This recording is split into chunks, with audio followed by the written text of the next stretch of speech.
All right. Hello, everybody, and welcome to the Rise Above Justice Movement, the podcast. My name is Zachary Mallory, and I am the host and the founder of the Rise Above Justice Movement and the Rise Above Justice Movement, the podcast.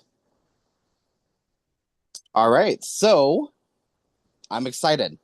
This is a good one, brings a lot of energy plus a cat. I'm so excited to sit down and talk with both Kate, who is no stranger to the Rise Above Justice Movement. We collaborate all the time. You were on your own episode very early whenever we began the podcast, one of the first Yes. couple. Kate, welcome back to the podcast. Thanks. Yes, I'm Kate Russell. I am a content creator, mainly on Instagram. You can find me at the Kate Russell, Kate with a C, not a K. And I focus on immigration and ICE movements and Christian nationalism mainly. Absolutely, Kate. Thank you so much for joining. And today we're also joined by Lauren. Lauren, welcome to the podcast. Hi, Zach and Kate. I'm really happy to be here. Yeah. Absolutely. So let's begin by, giving us a backstory on who you are and why you have decided to run for Congressional District 1 here in the state of Kansas. Yes, I am a mom, a single mom of young adult kids, and I am a lawyer. Graduated from law school here at KU in 1996. And during my law career, towards the end of it, I returned to the Social Security Administration to work for the judges there. And worked my way up to a headquarters position as an HR administrator. And it was a job that I really, really loved. I loved making government work the best that it could, making sure that our employees have what they need, training and development wise. And then in January 2025, like all federal employees, I got that fork in the road email from hmm DOJ that said, we don't really need you anymore. We'd love to get rid of a lot of you. And I thought, I'm not leaving. I'm dig my heels in and stay and see this through. But then as time went on and they canceled our programs, conditions got worse in the federal government. And notably, they the agency designated us as or said that they were going to designate my position along with a lot of other administrative positions at the agency as Schedule Policy Career, formerly known as Schedule F, which means that they were trying to turn, and they are trying to turn, a lot of jobs in the government into basically patronage jobs based on political loyalty. That hmm was for me the nail in the coffin. And I said, I won't survive in that environment because I speak up when things are wrong.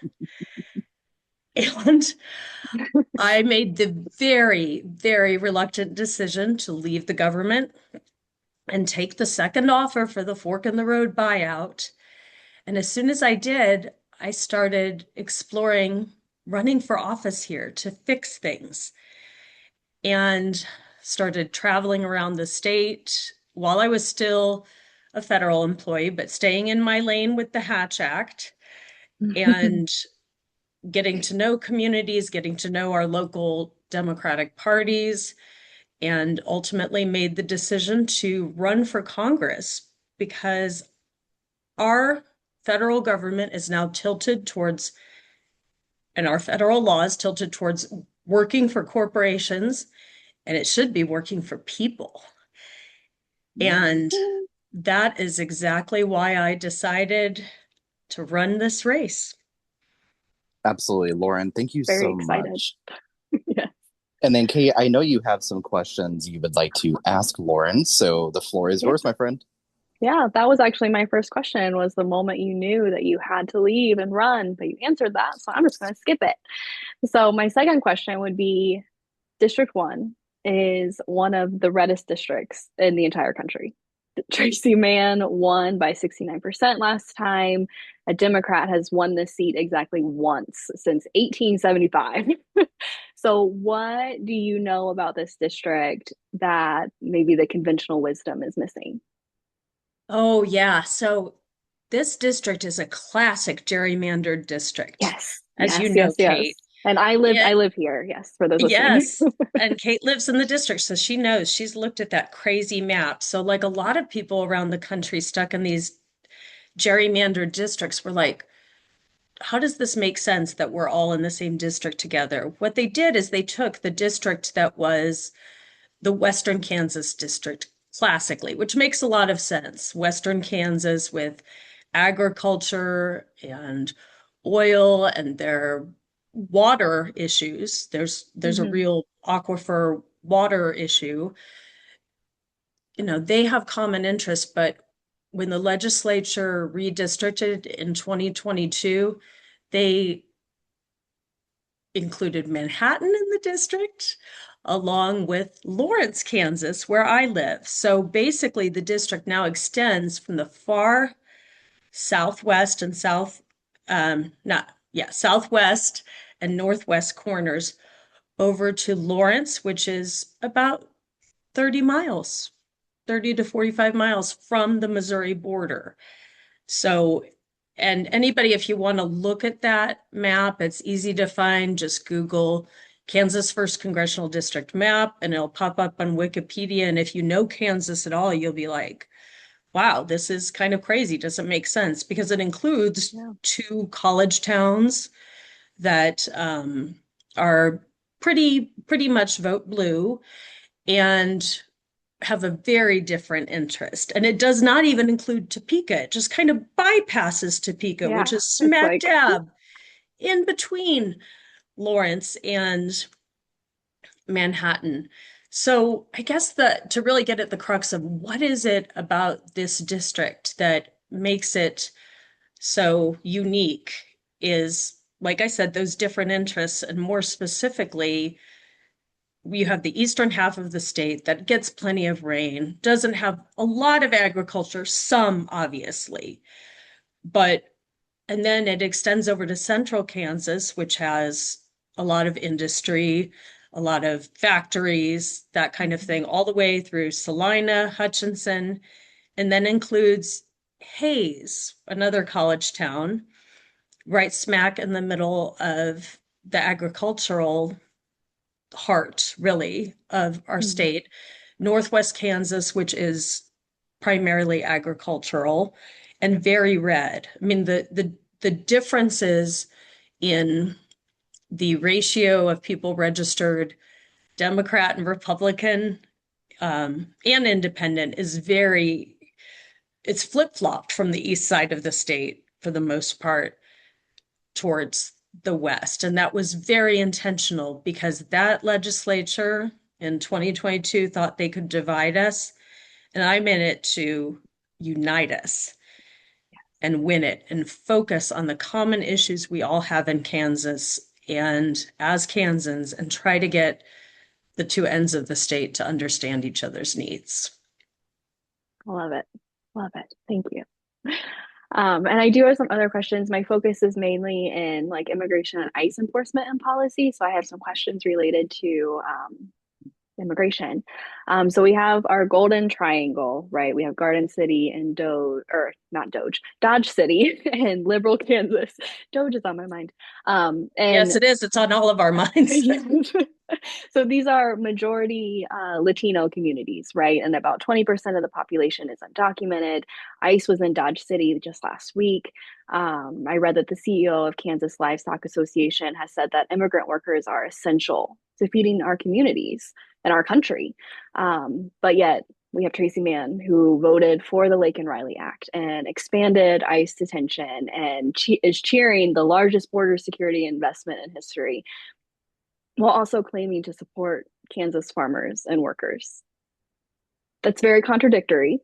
And so, how do Kansans that you've talked to, and how do you feel about that contradiction?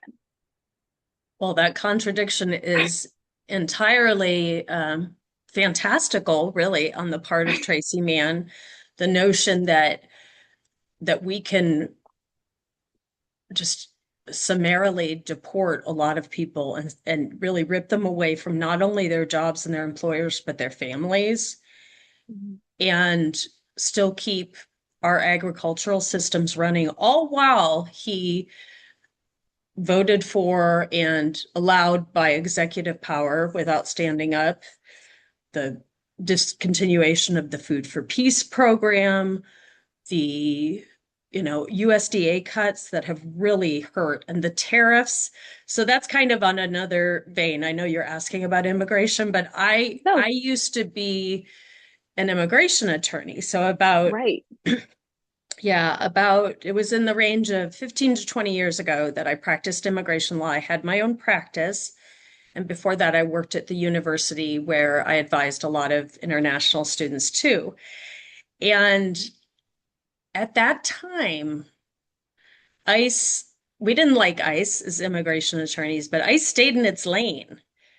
ICE did what it was supposed to do under the law statutorily, which was remove people who are undocumented and don't have a good defense, a family member, another connection to get another visa, Mhm. or people who committed deportable offenses.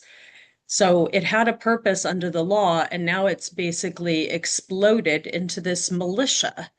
And Tracy Mann has let that happen.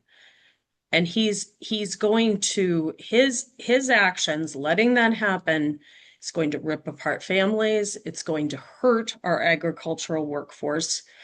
Even even with the current immigration system, the the visas for agricultural services are not adequate because they're seasonal, and a lot of operations like the livestock that happens, livestock work happens year round, Mhm. dairy production happens year round. And so by moving further and further away from an immigration reform that would prioritize letting good people who have done the work of our nation, done a lot of work for our nation, have not committed crimes, and have families get, letting those people stay. And we're moving backwards. We're moving backwards from an immigration reform we used to, Mhm. that we were working towards. Mhm. Yeah, so with my last question, harping on Tracy Mann, I have a problem with this man, but he votes 100% with his party, right? Yes. 100% ICE expansion, Medicaid cuts, Doge, and this is his district, where immigrant labor is literally the economic backbone of the district, and 30 rural hospitals are on the brink of closure right now, and there's another like 68 that are at risk. What do you think he knows? Like, do you think that he knows what these votes mean for his own constituents, or do you think that he just like doesn't care? Well, he must know. I mean, Tracy Mann went to college. Surely he has a staff who will advise him on basic matters of Medicaid cuts, and not extending the ACA tax credits are going to hurt Kansas hospitals substantially and reduce medical services for everyone. He Mm-hmm. must know that deporting people without due process, and that's part of the problem. They are deporting people without due process like they should under the law. He must know that that's going to hurt employers. It's going to hurt our farmers and ranchers and our dairy producers, and it's going to hurt families. He must know this, and I think he is the ultimate yes man and will just do whatever Trump says should be done because he wants to keep his seat. Mm-hmm. And I think people in Kansas are starting to wake up. People who are classically Republican. I'm talking the old-fashioned Reagan and Bush Republicans, right? Yeah. The people who might have supported, John McCain.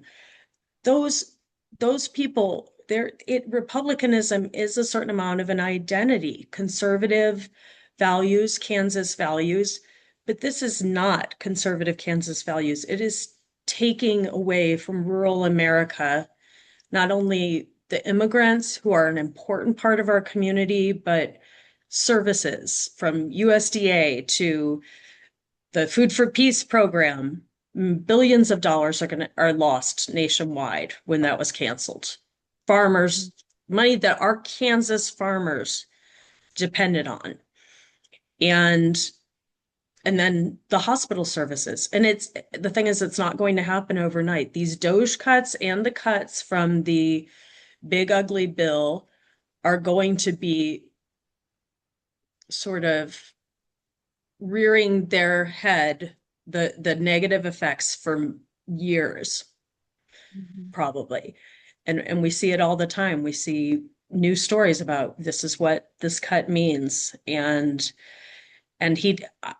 I think Kansas need to wake up to the fact and really ask, is Tracy Mann in his, pleasantness and friendliness when he does show up for town halls? Well, he used to, like a year ago, whether he really does care about Kansans. And clearly he does not. He He doesn't cares answer his about phone, that's for protecting, sure. he cares about protecting the wealthy. Thank you.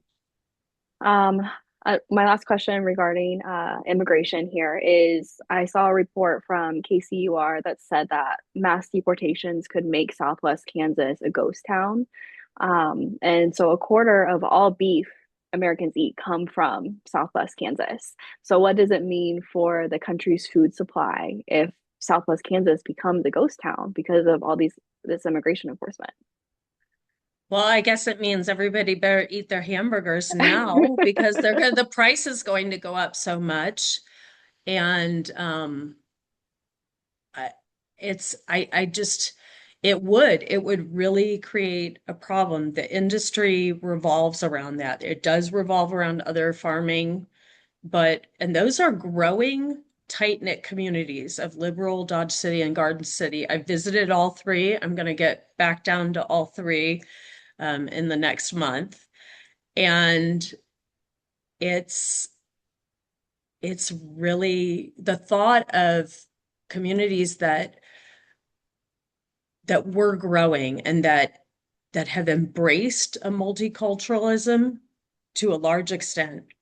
Not 100%, I know. There's still but a lot of those communities, there's a wonderful documentary called Garden City, Kansas that's available on Amazon, and it really describes the multiculturalism of Garden City, which is very similar, but yeah, it's really problematic for our food supply. Absolutely. I guess, we all have to eat, I guess, turn to tofu burgers. But the thing is, the because our soybeans weren't sold to China anymore, right?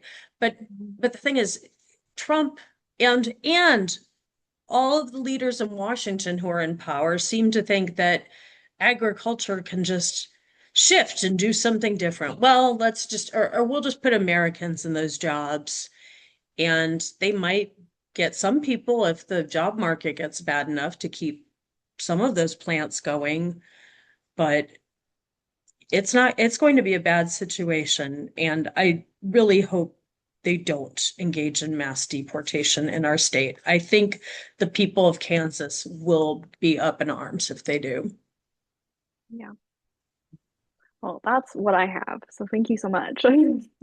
You're very welcome. So my partner grew up in Congressional District 2 in Coffeyville, Kansas. And there was a man, his name is Sal, and he was recently taken and detained by ICE. He owns a Mexican restaurant that is down in that area. Um, I will send you more information just to kind of like put it on your radar, and Kate, I'll send it to you as well. But in regards to, and I know you talk a lot about like rural areas, obviously in the state of Kansas, but thinking about, the healthcare, Kate, you mentioned about like the hospitals and et cetera, but thinking about more of like the agriculture and thinking about the rural economies, like Kate was mentioning with the beef production, like Southwest Kansas could become literally a ghost town, which is going to be absolutely devastating to Kansas and also to the country. I grew up in Missouri. I grew up right outside of Kansas City. Um, there's a lot of food deserts. There's a lot that's just happening, right? But my partner grew up in Kansas, like I said, Congressional District 2, and she's transgender. So obviously, one thing that hit us extremely hard was whenever Kansas decided to pass this bill and to pass this law that essentially stated that if she was to get a Kansas driver's license, it would have to be in her dead name, even though it was legally changed.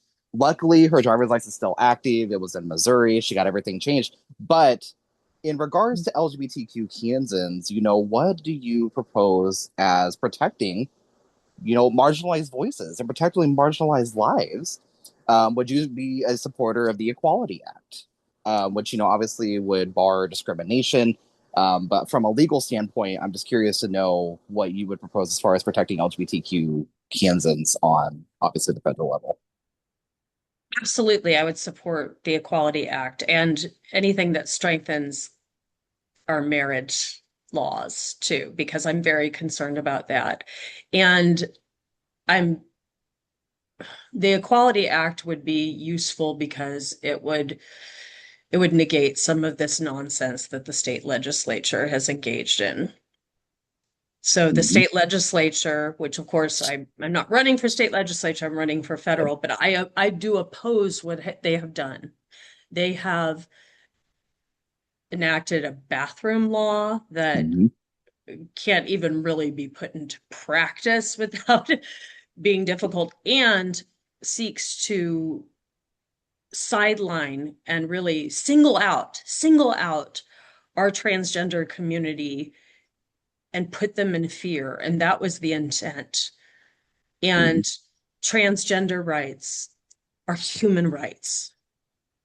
And I will fight for that. I will fight for all LGBTQA plus rights, all of that. So, and my campaign manager is a trans woman, Mhm. and it is a very personal issue to me because I have witnessed to a limited extent. She's a very confident woman, but I've witnessed people Mhm. mistreat her in front of me. And basically, what the Kansas legislature has done and what the federal government and this administration has done is to make it okay to mistreat trans people. And that's not okay. I will fight against that on the federal level. Absolutely. Oh God, I'm gonna start tearing up. I know, I'm gonna cry. Thank you for sharing that first of all, and I'm glad that you understand we need progressive voices like yours, like Sarah Prue running Congressional District 3. We need all of these progressive voices to come together and fight back against this regime, fight back against ICE and DHS, fight back against these budget cuts. A lot of budget cuts were to US aid, which is literally devastating, not only to the United States, but across the world. HIV and AIDS prevention and the medication that being cut off is allowing people to die, and that's literally what is happening. People are literally dying. And thinking about that, um, a big issue is money in politics, right? We see this literally nonstop. Whenever it comes to getting money out of politics, let's talk about Citizens United. I talk about it on this podcast numerous times because literally that 2010 ruling stated that corporations and money is free speech, which is insane to me. We see a lot of this corporate PAC money. We see Core Civic donating to different candidates, which owns a lot of the for-profit concentration camps. I refuse to call them a detention center because it's not a detention center; it's literally a concentration camp. And you mentioned about due process earlier, but anyway, so that 2010 disastrous, me and Kate both go back and forth like ICE and like DHS. That's my big focus. So I'm trying to take that cap off and focus here for a second. But getting money out of politics, if you're older than 2010, you're older than Citizens United, and that's the reality there. So as far as getting money out of politics, what are some of those steps that you would take to address getting money out of politics? And obviously, it would take a constitutional amendment to end Citizens United. there's a lot that goes into that. But what are some of those steps that you would take to address money in politics? I think actually it might not take a constitutional amendment. A constitutional amendment would be helpful, but it's very difficult to pass a constitutional Mhm. amendment. We need to take the House and Senate back and pass some bills that chip away at Citizens United. Until there's a Democrat or an independent in office who's basically not of this Trump billionaire ilk Mhm. in office that will recognize we need to get the money out of politics, it's going to be tough legislatively for the next Congress to do much. So a lot of what I propose is baby steps. I don't have a specific proposal about that, but I have a good policy team, and that's something we're going to be looking at is what legislation could attack Citizens United. But I will say, as a candidate, I'm noticing that a lot of candidates are taking a stand in a way that will help, refusing to take PAC money, refuse corporate PAC money or APAC money. There was a New Jersey race, and I'm forgetting the details, where the Democrat candidate who proceeded from the primary was outraised substantially by someone who took a lot of APAC money and still won. So candidates making this grassroots statement, much like Elizabeth Warren, I wanted to take individual donations, not corporate PAC money. I have said, and this might shift, honestly, in a away from corporate PACs, but I have not said I won't take any corporate PAC money. I won't take any corporate PAC money that does not align with the platform. And what that really means is no corporate PAC money. Because do you know of any corporate PACs that are essentially, that are like, okay, pro immigration rights, take money, lower CEO pay, right? They don't exist. They don't exist. So, but it was the advice of my treasurer to be, to state it that way. Mhm. That's what it really ends up being, is no corporate PAC money. I will not take APAC money. So I think that's a really important piece, is not only we examine whether a constitutional amendment's needed, we examine what legislation could then pass Supreme Court muster. That's a really tough one. And the candidates need to take this stance, because people, including Kansans, under the Kansas Speaks survey that Fort Hays State does, an annual survey about what Kansans believe, they don't want money in politics. Kansans don't want money in politics, corporate money in politics, right? So, and additionally, well, I'm kind of backtrack on why we are where we are, is because we did not elect Hillary Clinton to as president that would appoint a Supreme Court that would chip away at Citizens Mm-hmm. United. So we're probably stuck with it a long time, but we need to fight back. And if people can really recognize who takes the corporate money and who Mhm. doesn't, Mhm. that will help, because Tracy Mann, about 75% of his donations are from corporate entities. And then there's some individual donations, they tend to be very large. So to give your folks some perspective here too, give the listeners some perspective. Corporations can give whatever they want, as much as they want, even secretly, and it's kind of Mm-hmm. indirect, but really kind of not. And it gets fed into a campaign like Tracy Mann's. Mhm. Individuals, you and I, are limited to $3,500 a cycle. So if there's an individual who supports my campaign or any campaign, they're limited.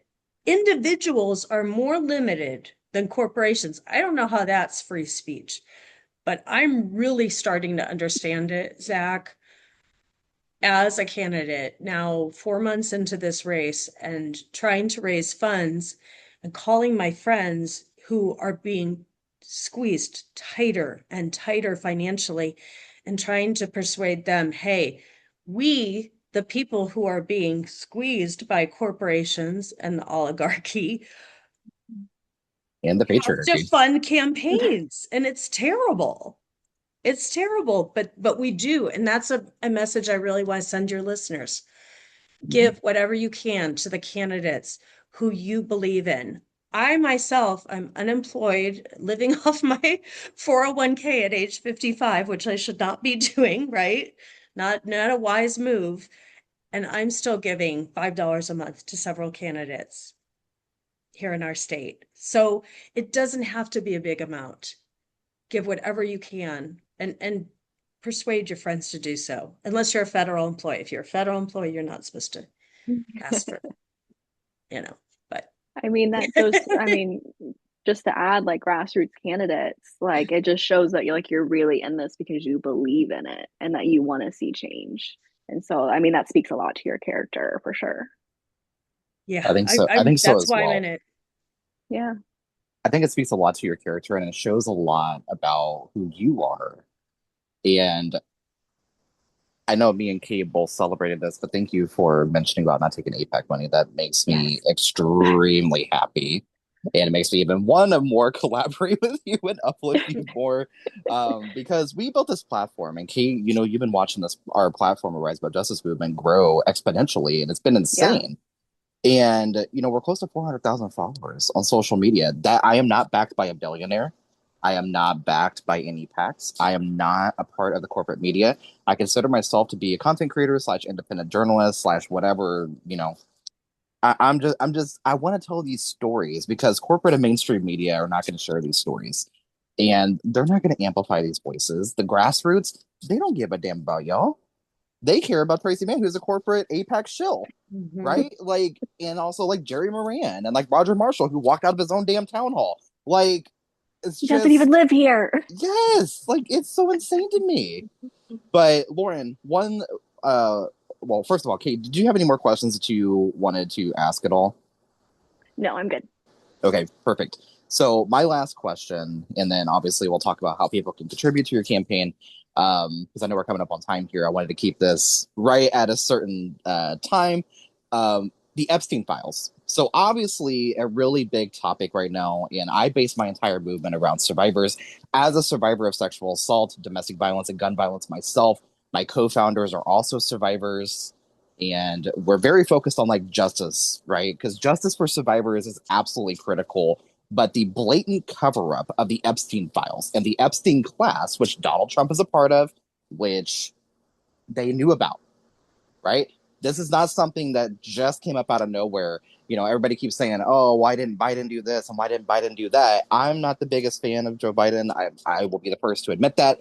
However, I had to fight him on like 3 to 4 issues versus 3 to 4 million different issues. So it's one of Playing. those Yeah. things yes, I'm going to put my personal thoughts to the side.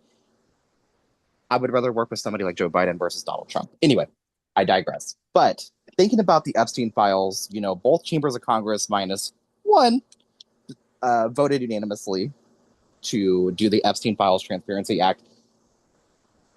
Pam Bondi obviously very openly violated that. Yes. So, my question to you is what would you propose as far as protecting survivors and uplifting the survivor voices? Because there's a lot of survivors here in Kansas. I serve on the Kansas Coalition Against Sexual and Domestic Violence Survivor Advisory Council with KCSDV, which is based in Topeka. But I serve on that Survivor Advisory Council, and there's a lot of work to be done.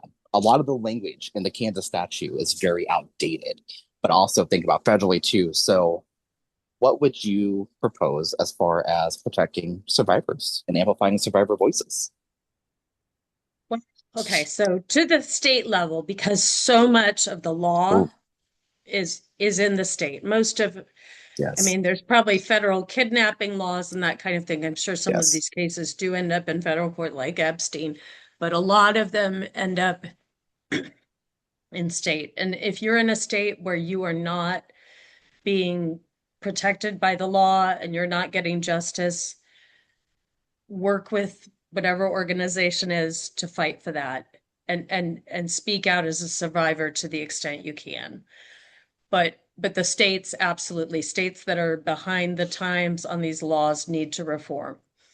On the federal level, I'm sure we could do some similar reform. I haven't examined this issue to see if like some statutes of limitations need to be adjusted, that kind of thing under federal law. There probably do, but as you said, Congress spoke and Congress said, we want those files released to protect with redactions that protect victims. They did the opposite. They redacted to protect perpetrators and expose some victims. And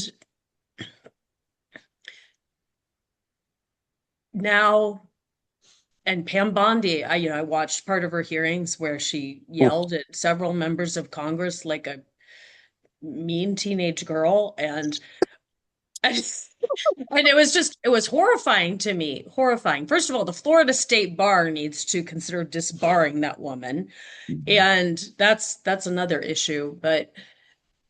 But Congress needs to stand up to enforce the law that they passed, and part of what could be involved is impeaching whoever's the next attorney general if they don't comply.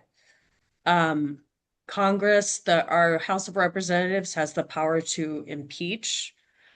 And then, of course, it would go to a trial. Impeach civil officers, I think is what the Constitution says.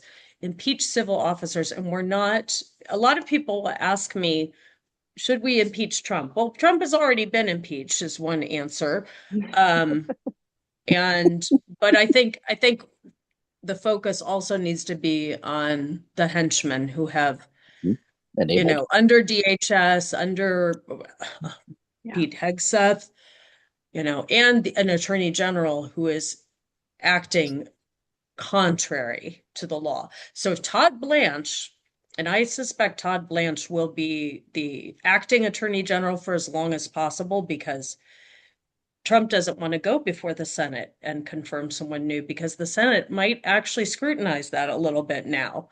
Right. After passing, confirming Marco Rubio, 99 of them voted for Marco Rubio, right? Mm-hmm. And I don't think that's what the vote would be today. And so I know I'm talking about Department of State now, but Congress needs to exercise its authority. And then the Senate, when they're appointing new people, need to demand, first of all, that permanent appointments be put before them instead of temporary appointments. That's what Trump did a lot in his last administration. There were a lot of acting cabinet roles that were not filled. And I think we're going to see that again in the second half of his administration, and Congress needs to fight against that. The Senate, I'm not running for Senate, but the Senate needs to demand that their authority is followed and that the confirmations happen. And then they need to do their due diligence in those confirmation hearings. Because I think everybody was just hoping, well, they want to go, the majority, the Republican majority in the Senate wanted to go along with Trump and do what he wanted, but then probably had their reservations about some of these people and hoped it would work out okay. It has not worked out okay. This is really a horrible cabinet. I can't think of a single cabinet member who I approve of at this point. Not all of them are impeachable or criminals yet, but the ones who are need to be the House of Representatives needs to hold them accountable. So this is what we've let. Okay, I'm kind of going around and around here, but I'm going to get to the main point being, I guess, anything under federal law, and so this Epstein issue really falls under it. So does any, ICE enforcement, cutting agencies like USDA without authority. When Congress appropriates money, that's how it's supposed to be spent. DOJ came in and did the contrary, and Congress let them. This Congress let them. Mhm. A lot of our Democrats spoke up. Some Republicans speak up on some issues, but not enough Republicans speak up. So the Republicans who just sit there and let this happen, let executive power run amok, they need to be removed from office, removed from office. Mhm. For instance, Tracy Mann, Ron Estes, Derek Schmidt, our, our Round them up. Kansas congressman. Yep. And same thing with the Senate. You know, Jerry Moran. Jerry Moran's letting it happen. Mhm. And Roger Mhm. Marshall, well, we know Roger Marshall intends no good. So, but yeah, it's really, we're in this situation with the Epstein files and with a lot of other issues simply because Congress is not taking its power back and did not Yeah. affirm it early in this Trump administration, and they could have. Yeah. It's going to hurt Absolutely. us for a long time. Yeah, absolutely. I think it's going to be generations. Absolutely, Yeah. 100%. So we're at time, but one quick thing is how can people contribute to your campaign and how can they uplift the work that you are doing here at Congressional District 1? Yes. Well, my website is www.laurenforkansas.com, all spelled out. Please contribute. This is a lean campaign. I am depending on grassroots donations, so whatever amount you can give is great.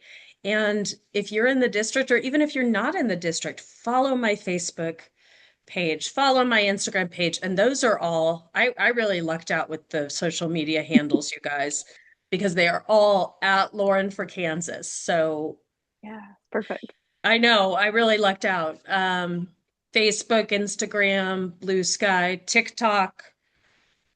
And if they want to help with the campaign, go to my website and there is a link to get involved. And my new wonderful campaign manager. We just had a switch in campaign management about a month ago, and I've been really blessed with two wonderful campaign managers. But we're going to get some volunteer coordination going here soon and get some. And remember, when you donate to the campaign, whatever little amount, you're helping me continue to drive throughout the district and talk to as many Kansans and really unlock what is our common ground throughout this district, because I know we have substantial common ground. I'm going to be in front of, some audiences that aren't super happy talking to a Democrat, but I need the funds to do that, to travel Yeah. around and hear those people and really get them to trust that I really want to make things better for rural America, for our entire district and our entire state ultimately. Um, let's see what else to tell you. So, yeah, give help campaigns. I will say I love that, millions and millions of us as Americans have gotten out on No King's Day and for other protests. But remember, holding a sign and doing the chants, they're important, but that's not going to affect change. You have to get involved in the electoral Yes. process early. Now, by early, I mean now. Now. So, The best time is now. because November is going to be here before we know it. It really is. So, Well, the primary is in August too, so yeah, right. I have a primary too. So, and a lot, here in Kansas, we have a lot of primaries. So that Mhm. means a lot of Democrats have stepped up and a lot are really recognizing that um, that we need to focus on just on what affects all of us in Kansas, not just the classic Democrat platform issues, and definitely not any of those urban issues that don't really affect us. Mhm. We got to focus on rural America and keep those towns alive. You mentioned, the thought of the Golden Triangle becoming a, ghost town, Southwest Kansas becoming ghost towns. We drive through towns that are starting to look like ghost towns, and people are keeping them going. We see, you know, rows, a whole block of beautiful old buildings that are unoccupied in downtown areas. And people and the people who live in those communities don't want that. They want a hospital nearby. They want their roads fixed. They want opportunity for small businesses, and they want grocery stores nearby because the SNAP cuts are going to really hurt rural small town grocery stores, just like the Medicaid cuts are going to devastate our hospitals. Yeah. So I am so that kind of harkens back to your first question, Kate, about what do people not know about Kansas. And one thing they don't know is that these communities are strong and care about their communities, and they are losing resources, and the federal government is pulling them more and more from them. And we need to restore that.